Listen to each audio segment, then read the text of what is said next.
ददाति सौखं दान्तिकं वन्देऽहं श्रीगुरो श्रीयुतपदकमलं श्रीगुरून् वैष्णवांश्च श्रीरूपं सागरजातं सहगण रघुनाथं वितं तं सजीवम् सादयितं सावधूतं परिजनसहितं कीर्तनं च तन्देवं श्रीराधाकृष्णपादान् सहगणललिता श्रीविशाखावांश्च हे कृष्ण करुणा सिंधो दीनबंधो जगतपते गोपेश गोपिका कांत राधा कांत नमस्तुते तप्त कांचन गौरांगी राधे वृंदावनेश्वरी वृषभानुसुते देवी प्रणमामि हरिप्रिये वाञ्छाकल्पतरुभ्यश्च कृपा सिन्धुभ्येव च पतितानां पावनेभ्यो वैष्णवेभ्यो नमो नमः जय श्री कृष्ण चैतन्य प्रभु नित्यानंद श्री अद्वैत गदाधर श्रीवासादि गौर भक्तवृंद हरे कृष्ण कृष्ण कृष्ण हरे हरे हरे राम राम राम हरे हरे नारायणं नमस्कृत्य नरं चैव नरोत्तमं देवीं सरस्वतीं व्यासं ततो जयो मुदीर्यते नष्टप्रायेषु भद्रेषु नित्यं भागवतं सेवया भगवद्युतं सलोके भक्तिर्भवति नास्तिकी कृष्णाय वासुदेवाय देवकी नन्दनाय च नन्दगोपकुमाराय गोविन्दाय नमो नमः मूङ्गं करोति वाचिलं पङ्गुं लङ्घं घायते गिरिं यत्कृपातमहं वन्दे परमानन्दमाधवम्।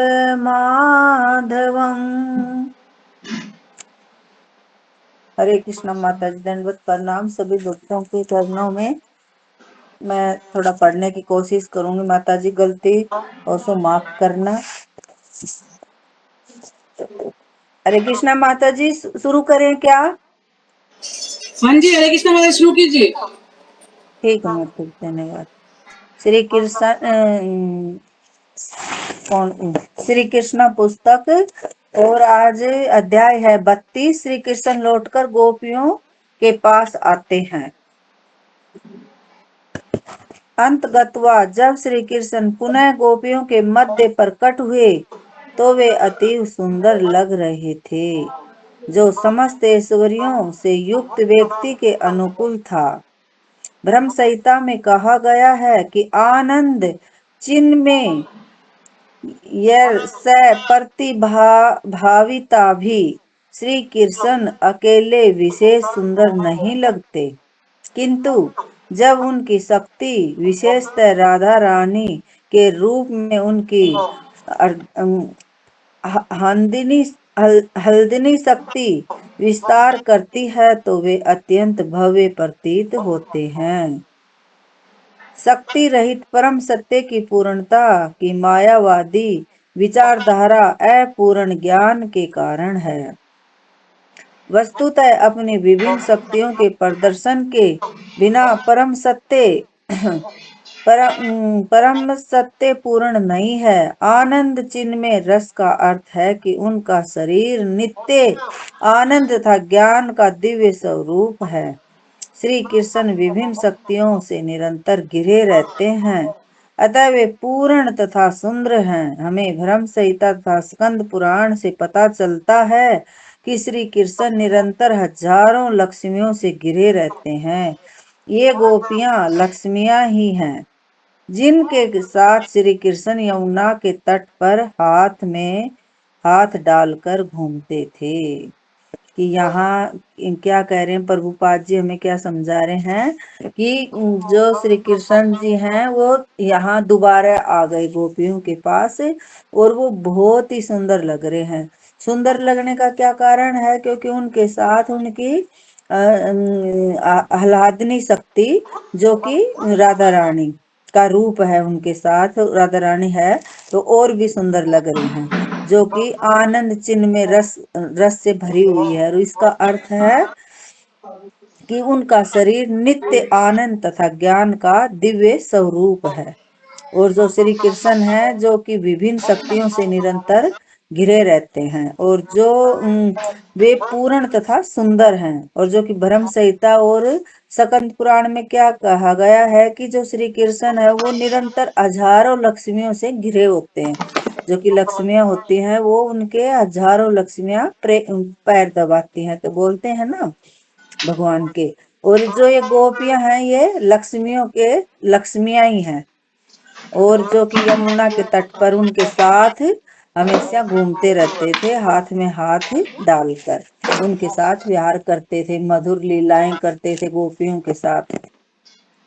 स्कंद पुराण के अनुसार हजारों गोपियों में से 16,000 गोपियां प्रमुख हैं, और इनमें से भी 108 गोपियां विशेष रूप से विख्यात हैं, और इनमें से भी 108 में से भी 8 अत्यधिक प्रधान हैं, और इन 8 में से भी राधा रानी तथा चंद्रावली प्रमुख है, और इन 2 गोपियों में से भी राधा रानी सर्वोपरि है। इस स्कंद पुराण में क्या कहा गया है कि जो कि 16,108 रानियां हैं, और उनमें से सर्वश्रेष्ठ कौन सी हैं? 108। और जो 108 हैं उनमें से भी 8 हैं, और उनमें 8 में से भी 2 हैं, जो कि राधिका और चंद्रावली, और उन दोनों में से भी एक है कि यहाँ ये सर्वोपरि है, जो कि सबसे सर्वश्रेष्ठ कौन सी है? राधा रानी। जब श्री कृष्ण ने यमुना तट पर स्थित जंगल में प्रवेश किया तो चांदनी से आसपास का सारा अंधकार दूर हो गया। ऋतु के अनुकूल कुंद तथा कदम्ब फूल खिल रहे थे, और मंद वायु उनकी सुगंध को फैला रही थी।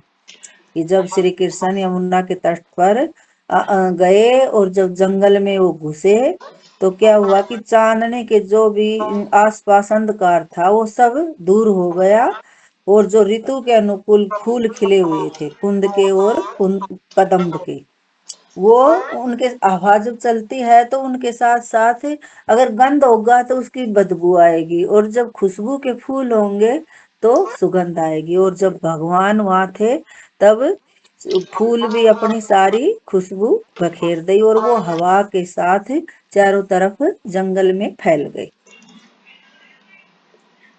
जब श्री कृष्ण फूल खिल रहे थे, मन सुगंध को मधु समझकर वायु के साथ मधुमक्खियां भी मंडरा रही थी।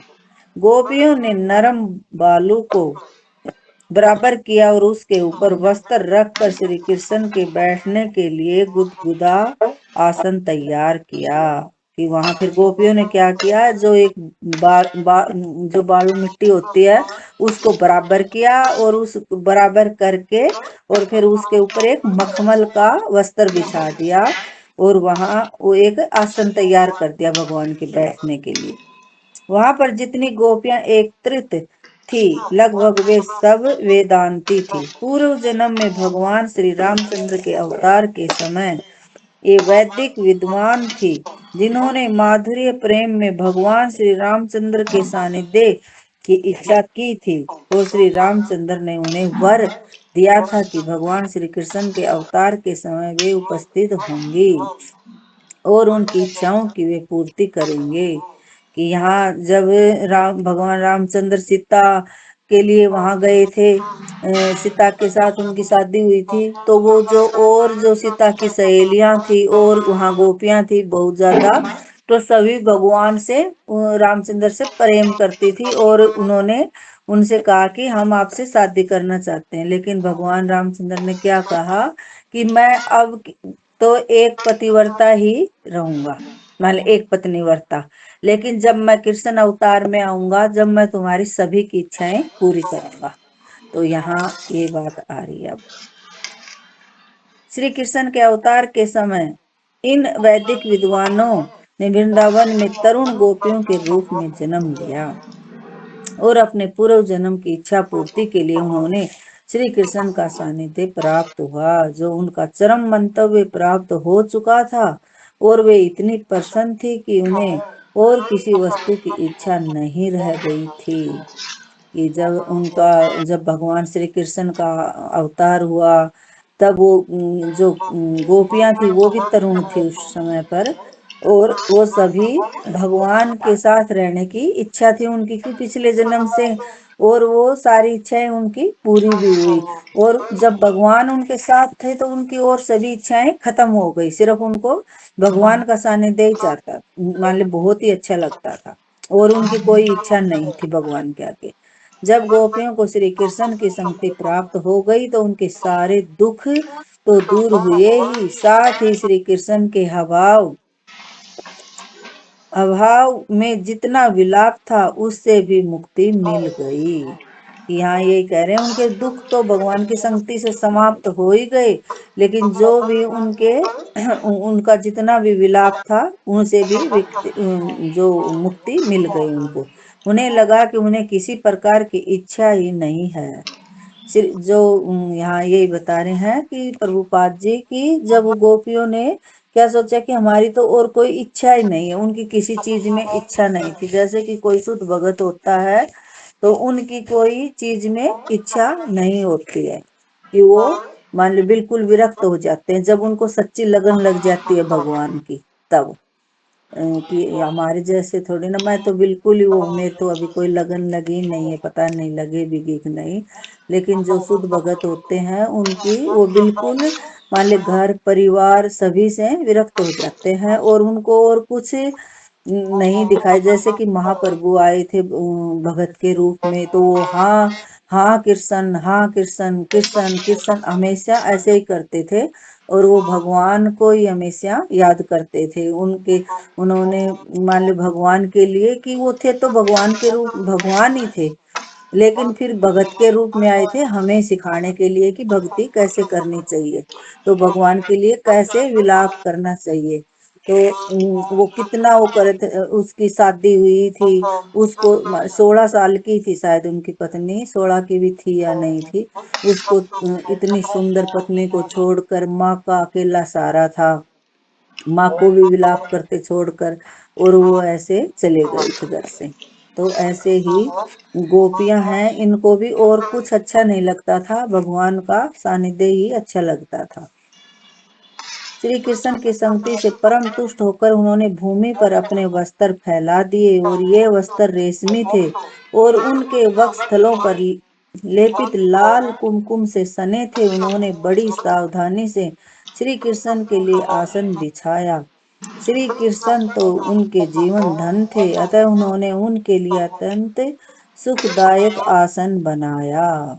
तो फिर वहां क्या करती हैं, जब जंगल में जाती हैं तो बालू रेत का वो एक टीला सा बनाया, और उसके ऊपर एक मखमल का आसन बिछाया, और जहां उन्होंने भगवान के लिए, कि उनके जीवन धन वो ही था सबसे बड़ा, और उन्होंने अत्यंत सुखदायक आसन बनाया।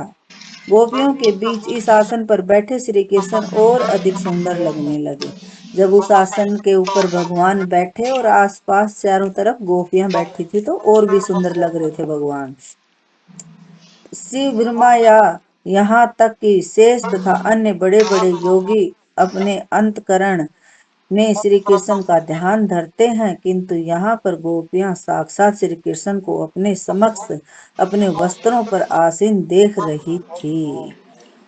कि यहाँ यही बता रहे हैं कि जो शिव है, ब्रह्मा है, और जो शेष तथा अन्य बड़े बड़े जो योगी हैं, देवता हैं, वो सभी मान ली भगवान के लिए ध्यान लगाते हैं कि हमें कैसे भगवान की प्राप्ति हो, और वो भगवान के ध्यान में बैठते हैं, शिव जी भी, ब्रह्मा जी भी, जो भी देवता हैं सभी।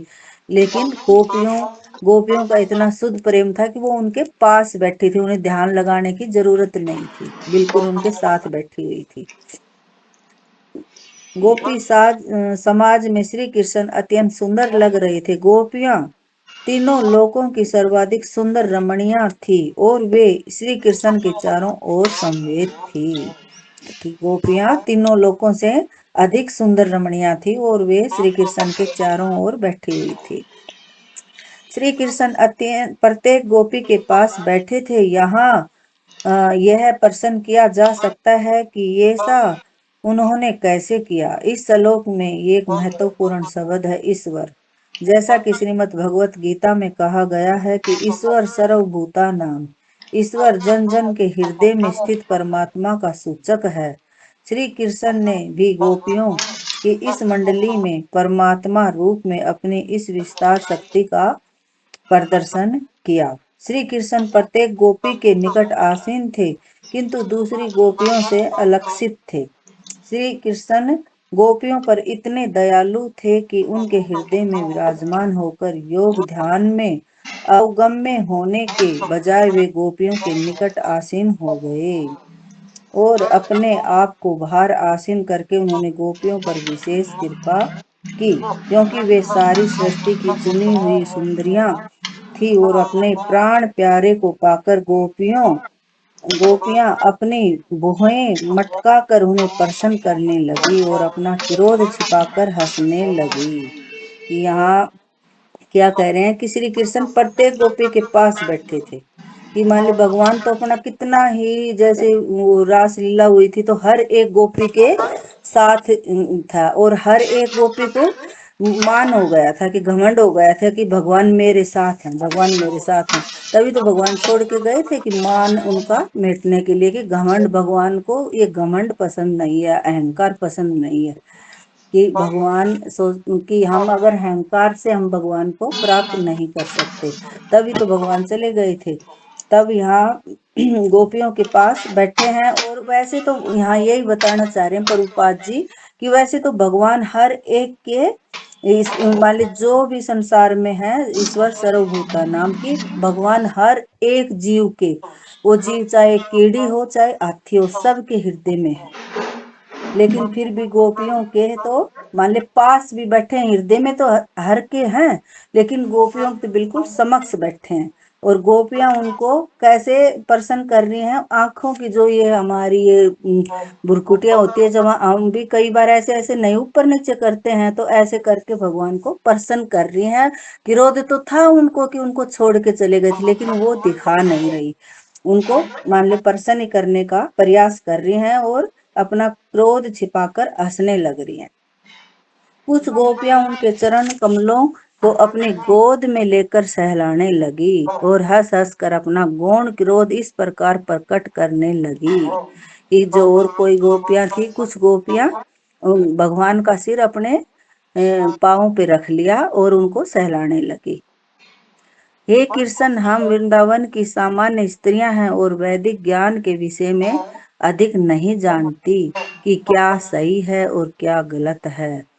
यहाँ फिर क्या कह रही हैं गोपियां कि ये कि कृष्ण, हम तो मान लो हमें कोई वैदिक ज्ञान के बारे में कोई ज्ञान नहीं है, हम तो अनपढ़ हैं, हमें किसी चीज का ज्ञान नहीं है कि भाई हम क्या सही कर रहे हैं या गलत कर रहे हैं। यहाँ ये कर रही हैं, बोल रही हैं, अतः हम आपसे प्रश्न कर रही हैं और आप परम विद्वान हैं, अतः आप सही सही उत्तर दे सकते हैं। हम देखती हैं कि प्रेमी पुरुषों की 3 श्रेणियां हैं। एक श्रेणी तो केवल प्रेम ग्रहण करती है। कि यहाँ गोपियां 3 प्रेम की श्रेणियां बता रही हैं कि एक श्रेणी तो केवल प्रेम ग्रहण करती है और दूसरी अनुकूल होकर प्रतिदान करती है, अनुकूल होकर प्रतिदान करती है, और भले ही प्रेमिका विपरीत हो, और तीसरी न तो अनुकूल होती है और न ही प्रतिकूल होती है। अतः आप इन तीनों में से किसे पसंद करते हैं या किसे प्रमाणिक मानते हैं? ये 3 क्वेश्चन कर रहे हैं, अभी इनके भगवान उत्तर देंगे आप आगे। प्रत्युत्तर में श्री कृष्ण ने कहा कि प्रत्येक उत्तर में भगवान ने कहा, सखियों, जो लोग प्रेम व्यापार में केवल प्रतिदान करना जानते हैं तो वे व्यापारी तुल्य हैं। यहाँ क्या कह रहे हैं भगवान कि अगर कोई भी प्रेम व्यापार में केवल प्रतिदान करना चाहते हैं, कि मान ली प्रेम में कि उसको तोलना चाहते हैं, तो वो प्रेम नहीं, वो व्यापार है। यहाँ शायद तो यही बता रहे हैं, और माता जी समझाते कि मेरे को इतना नहीं पता है। व्यापारी तुल्य है, वे उतना ही देना जानते हैं जितना उन्हें प्राप्त होता है। अतः यहाँ पर प्रेम का प्रश्न ही नहीं उठता। कि जहाँ मान ले प्रेम तुल जाता है, तो वो प्रेम के तुल्य नहीं होगा जो हम तोल देते हैं किसी चीज में। यह तो मात्र स्वार्थ पूर्ण अथवा स्व केंद्रित व्यापार है। भले ही किसी ने में रंच भर भी प्रेम न हो, वह इन व्यापारियों से श्रेष्ठ है। कि भगवान कह रहे हैं कि अगर किसी के अंदर चाहे रंज मात्र भी प्रेम का प्रश्न ही नहीं उठता, यह तो मात्र स्वार्थ पूर्ण अथवा स्व केंद्रित व्यापार है। यहाँ व्यापार के लिए बोल रहे हैं ऐसे प्रेम को। भले ही किसी में रंज भर भी प्रेम न हो, वह इन व्यापारियों से श्रेष्ठ हैं। दूसरी श्रेणी के लोग पहली श्रेणी से श्रेष्ठ हैं। जो दूसरी श्रेणी के लोग हैं वो पहले से श्रेष्ठ हैं।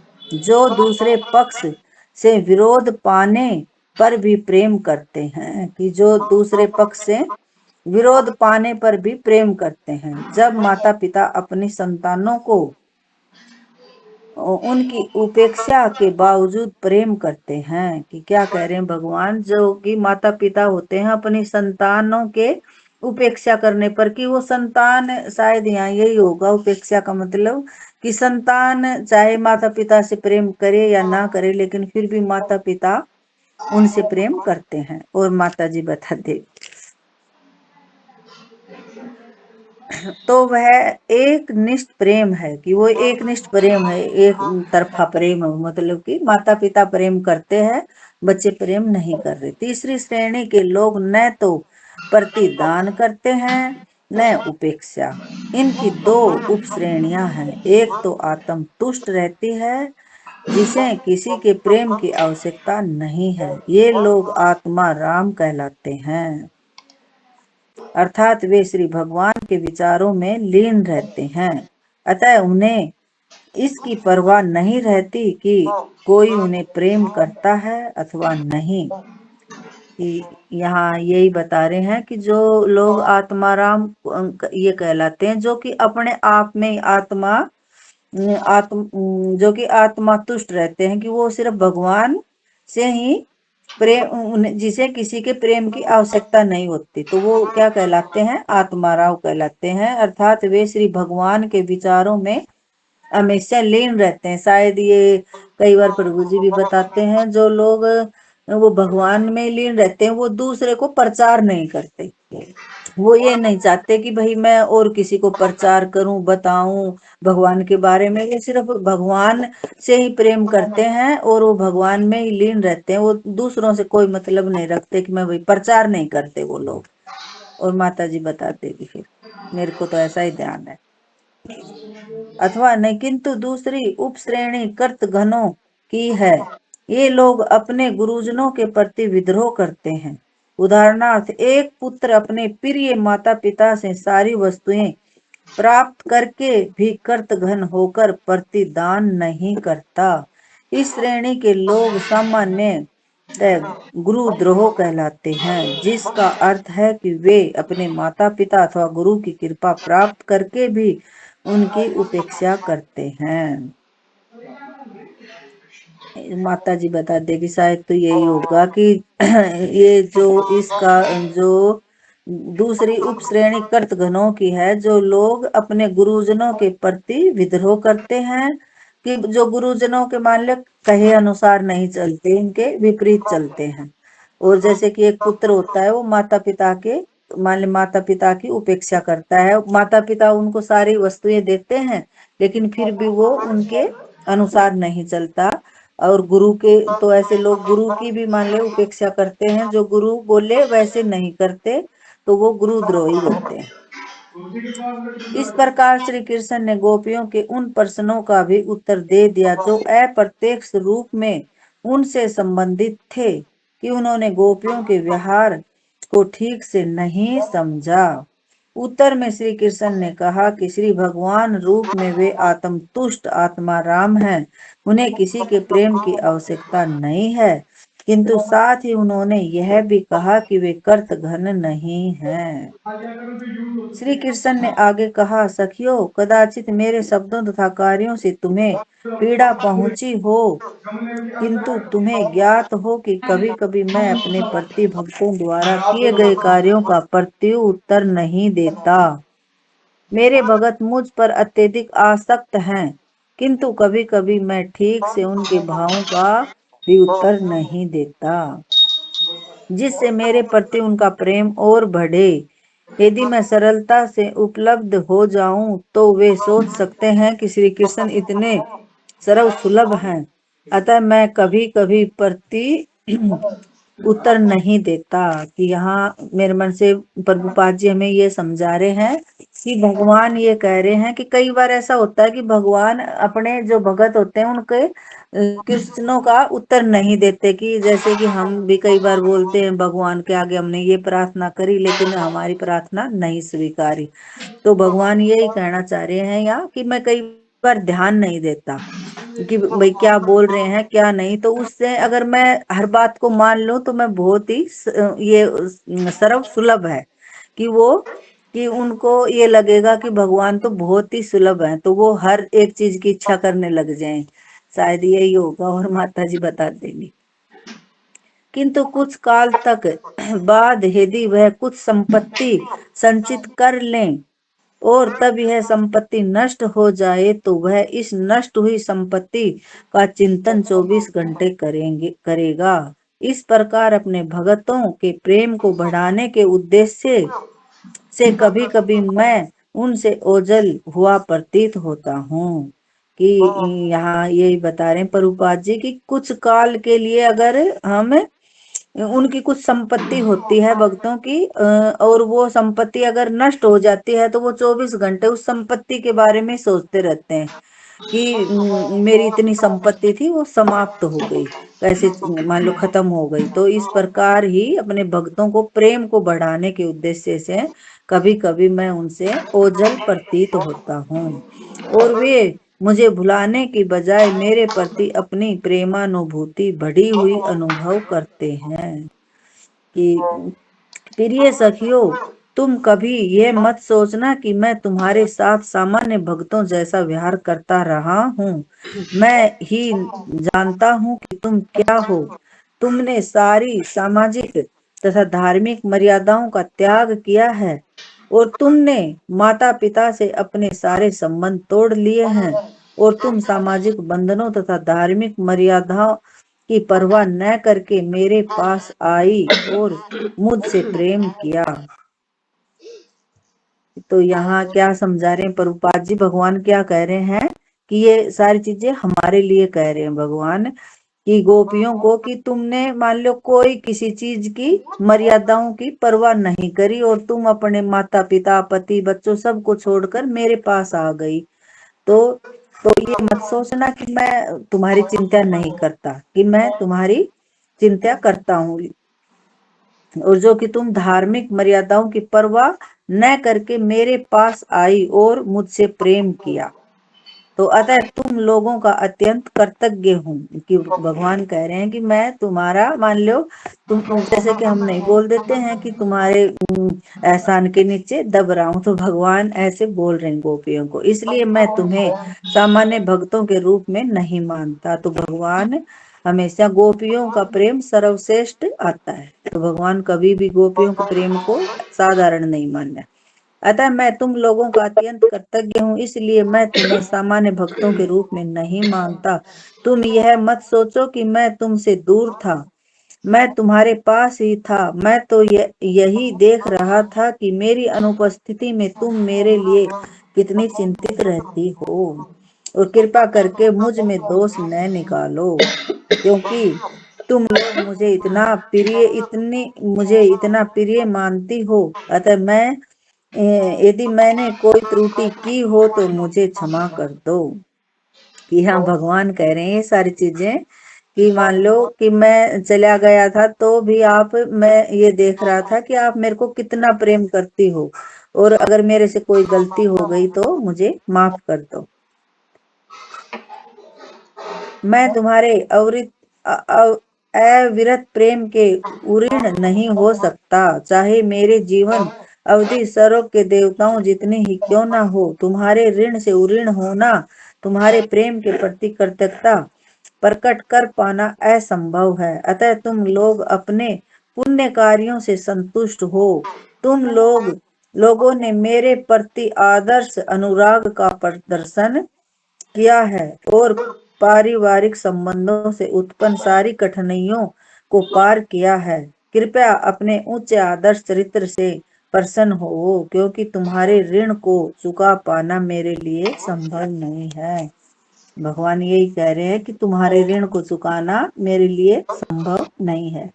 वृंदावन के भक्तों द्वारा प्रकट यह आदर्श भक्ति भाव भक्ति का विशुद्धतम रूप है।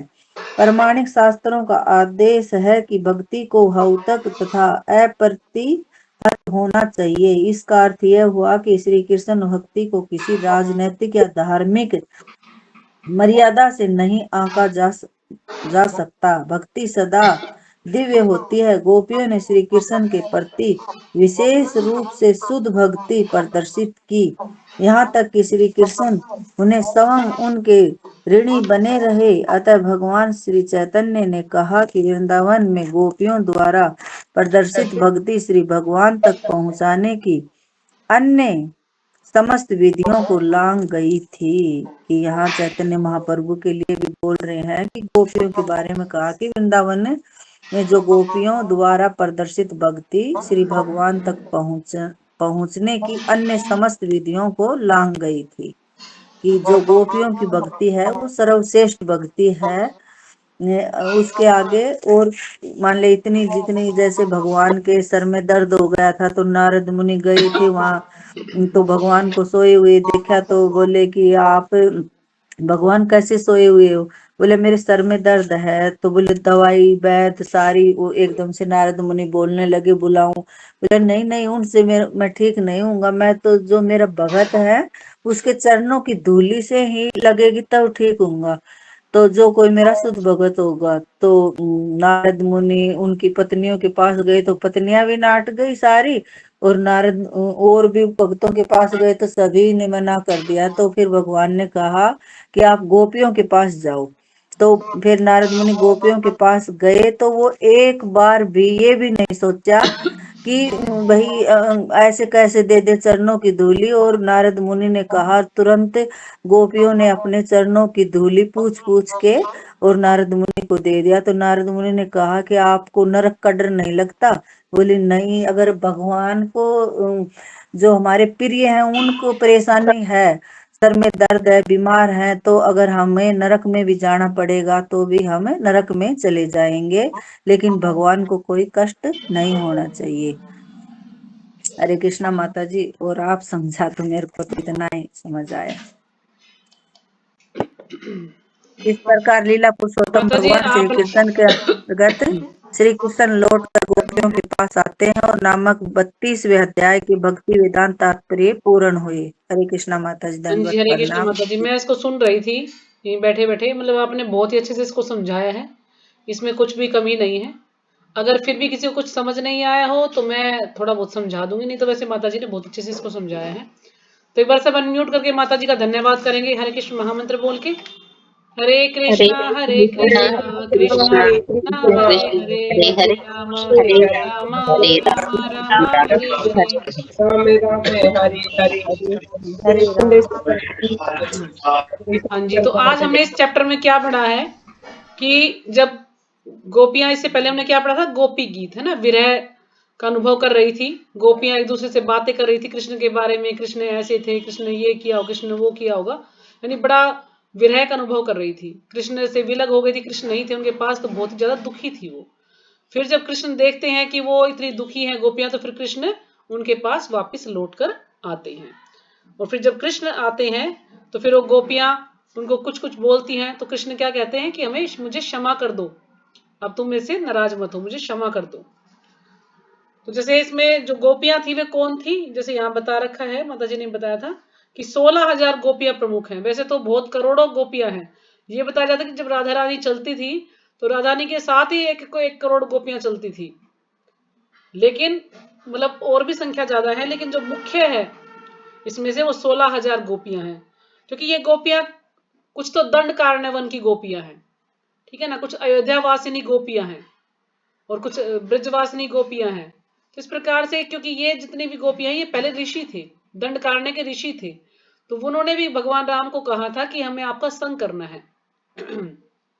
तो भगवान राम ने कहा कि मैं एक पत्नी वृद्धधारी हूं, है ना, मैं 2 पत्नियां नहीं रह सकता, एक ही पत्नी है मेरे पास, लेकिन जब मैं कृष्ण के रूप में आऊंगा तो मैं तुम सबकी इच्छा पूरी करूंगा। तो इसलिए जब कृष्ण भगवान आए तो उन्होंने जितनी भी ये गोपियां थी, जो भी मुनि थे, तो सब को जो है भगवान ने स्वीकार किया था। तो इस प्रकार से 108 गोपियां उनमें से विख्यात हैं, और 108 में से भी 8 अत्यधिक प्रधान हैं, है ना, अष्ट सखी जिसको बोला जाता है वो 8 गोपियां। और इन 8 में से भी 2 प्रधान है, मतलब राधा रानी और चंद्रावली, और इन दोनों में से भी एक ही प्रधान है, वो राधा रानी। तो राधा रानी ही सर्वोपरि है।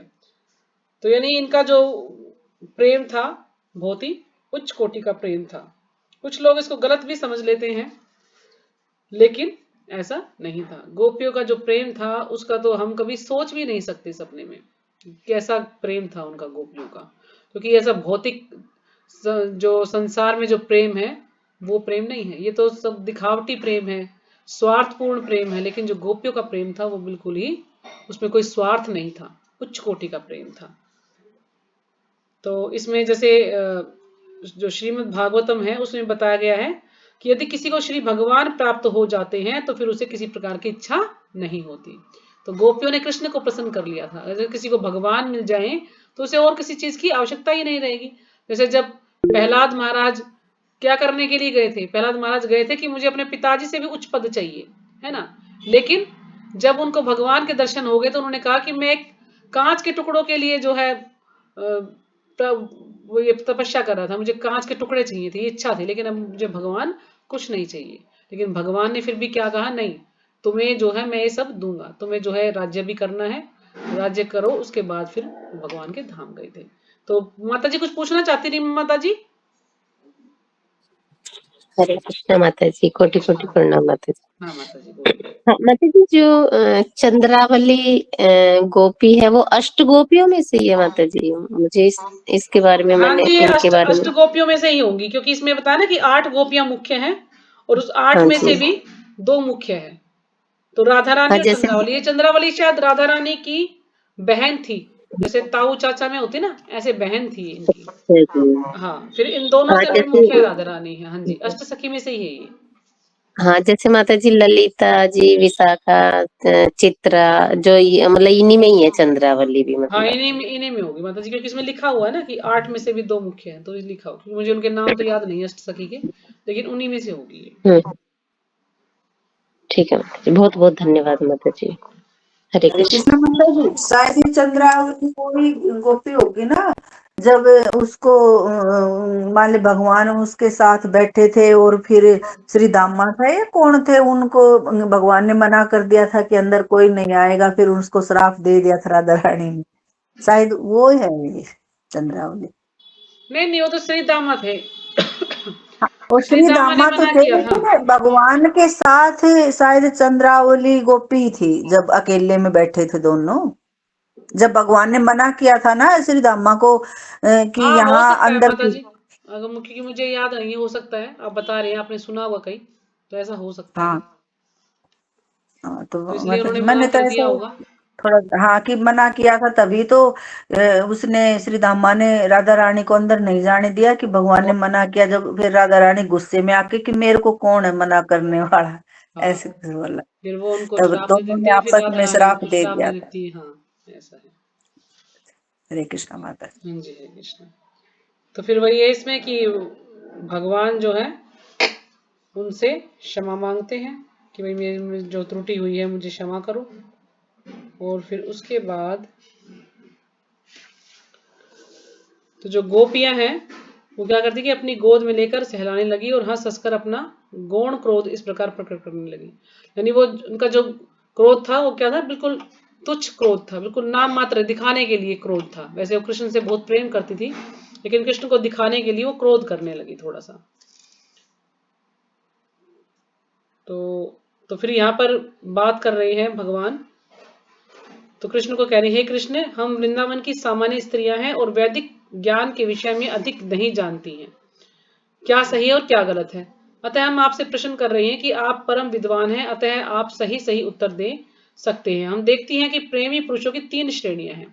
तो यहाँ पर 3 प्रकार के पुरुषों की बात की गई है, प्रेमी पुरुषों की बात की गई है। तो एक श्रेणी तो केवल प्रेम ग्रहण करती है ना, एक श्रेणी के जो लोग हैं वो सिर्फ प्रेम ग्रहण करते हैं, और दूसरी अनुकूल होकर प्रतिदान करते हैं, यानी उसका आदान प्रदान करते हैं।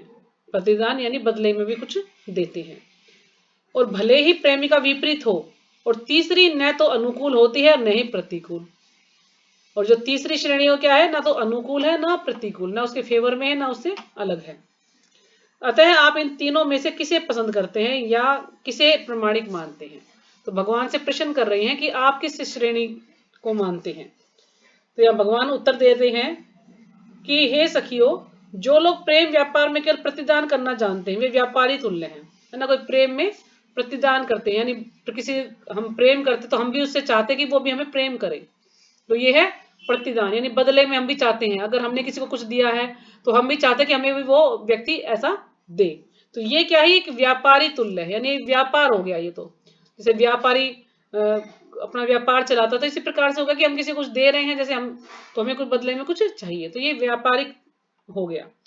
वे उतना ही देना जानते हैं जितना उन्हें प्राप्त होता है। अतः यहाँ पर प्रेम का प्रश्न ही नहीं उठता।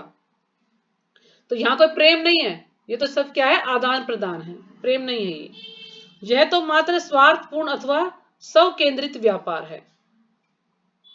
भले ही किसी में रंच भर भी प्रेम न हो, वह इन व्यापार से श्रेष्ठ है ना। ये तो आदान प्रदान हुआ, यानी बदले में कुछ इच्छा हुई, तो इसीलिए भगवान कह रहे हैं कि इससे अच्छा तो जो बिल्कुल नाम मात्र का प्रेम हो किसी से हमें, और बदले में हमको इच्छा ना हो, तो व्यापारी से भी श्रेष्ठ है वो प्रेम। जब माता पिता अपनी संतानों को उनकी उपेक्षा के बावजूद प्रेम करते हैं तो वह एकनिष्ठ प्रेम है ना। माता पिता अपने बच्चों को प्रेम करते हैं, लेकिन बदले में ऐसा तो नहीं है कि वो अपेक्षा करते हैं कि बच्चा भी हमें इतना ही प्रेम करे, जरूरी नहीं है, लेकिन फिर भी माता पिता बच्चों से प्रेम करते हैं। तो इनकी 2 श्रेणियां हैं। एक तो आत्मतुष्ट रहती है, जिसे किसी के प्रेम की आवश्यकता नहीं है, ये लोग आत्माराम कहलाते हैं। यानी ये कैसा प्रेम है, जो हम किसी को प्रेम करते हैं तो हम उससे ये बदले में इच्छा नहीं करते कि वो भी हमें प्रेम करे।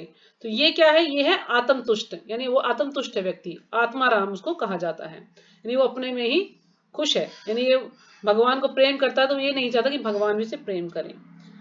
कोई उन्हें प्रेम करता है या नहीं करता। किंतु जो दूसरी उपश्रेणी कृत घनों की है, अब कृत घन कौन होते हैं, जो कि नमक हराम जिनको कहा जाता है।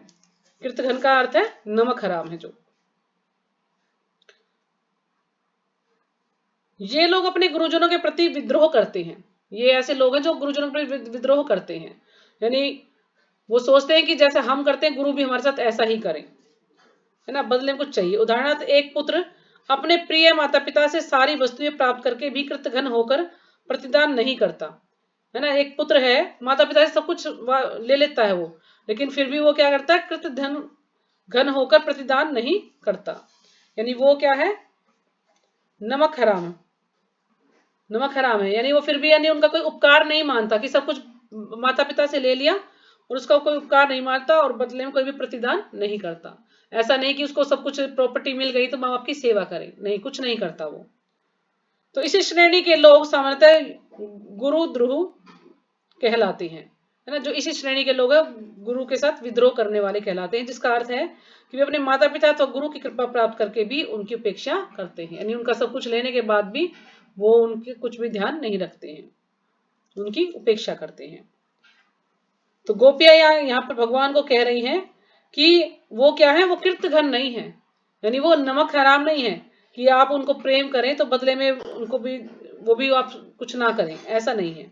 जैसे हम पैराग्राफ पढ़ते हैं, इस प्रकार श्री कृष्ण ने गोपियों के उन प्रश्नों का भी उत्तर दे दिया जो अप्रत्यक्ष रूप से उनसे संबंधित थे, कि उन्होंने गोपियों के व्यवहार को ठीक से नहीं समझा। उत्तर में श्री कृष्ण ने कहा कि श्री भगवान रूप में वे आत्म तुष्ट हैं, है ना। भगवान ने क्या कहा कि वो आत्म तुष्ट हैं, वे आत्माराम हैं, उन्हें किसी के प्रेम की आवश्यकता नहीं है।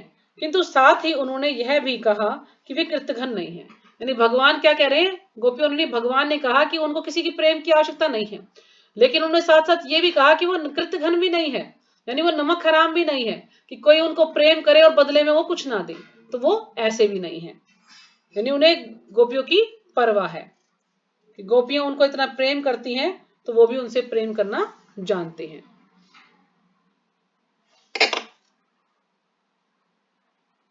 तो फिर कृष्ण आगे बोलते हैं कि हे प्रिय सखियों, तुम कभी यह मत सोचना कि मैं तुम्हारे साथ सामान्य भक्तों जैसे व्यवहार करता रहा हूं, मैं ही जानता हूं कि तुम क्या हो। तो यानी भगवान कहते हैं कि तुम ये मत सोचो कि तुम सामान्य भक्त हो तो उनके साथ तुम्हारे साथ ऐसा व्यवहार करूंगा, मुझे ही पता कि तुम मेरे लिए क्या हो। तुमने सारी सामाजिक और धार्मिक मर्यादा को त्याग दिया है ना। गोपियों ने अपना क्या किया, माता पिता को छोड़ दिया, अपने बच्चों को छोड़ दिया, सारे अपने कोई भी कार्य कर रही थी तो सब कुछ छोड़ के आ गई हैं। फिर भगवान उनको कहते हैं जाने, तो वो मना कर देती कि नहीं, हम वापस नहीं जाना चाहती हैं। तो इसलिए भगवान क्या कहते हैं कि मैं आपका कृतज्ञ हूं, मैं बहुत आभारी हूं आपका। क्योंकि हमने जब चैतन्य महाप्रभु के अवतार में भी देखा, चैतन्य महाप्रभु जब आए थे तो सारे दिन क्या करते थे, गोपी गोपी गोपी करते थे। तो यानी गोपियों से उनको बड़ा प्रेम था, तो इसलिए हमेशा गोपियों को याद करते थे। उनके कुछ शिष्य भी बोलते थे कि आप हमेशा गोपी गोपी क्यों करते हो, आप कृष्ण कृष्ण क्यों नहीं करते। तो फिर वो चैतन्य महाप्रभु उनको मारने दौड़े थे कि नहीं, तुम नहीं समझ सकते कि मैं क्यों गोपी गोपी करता हूं। क्योंकि जो गोपी हैं वो भगवान से इतना प्रेम करती थी, तो भगवान कह रहे हैं आगे कि मैं उनके ऋण से कभी उद्धरण नहीं हो सकता, यानी उनका जो ऋण है, इतना कर्ज है मुझ पर, मैं उससे कभी मुक्त नहीं हो सकता, मैं कभी उसका बदला नहीं उतार सकता। कि गोपियां जो है भगवान के लिए से इतना प्रेम करती हैं। जैसा कि माता जी ने कथा सुनाई है कि गोपियां अपना जो है पैरों की धूल देने के लिए तैयार हैं कि भगवान का सर का दर्द ठीक हो जाए। तो ऐसा प्रेम है गोपियों का। जबकि नारद मुनि ने कहा कि तुम्हें नरकों में जाना पड़ेगा, कह लेंगे कोई बात नहीं, हम नरक चले जाएंगे, लेकिन भगवान का सिर का दर्द ठीक होना चाहिए।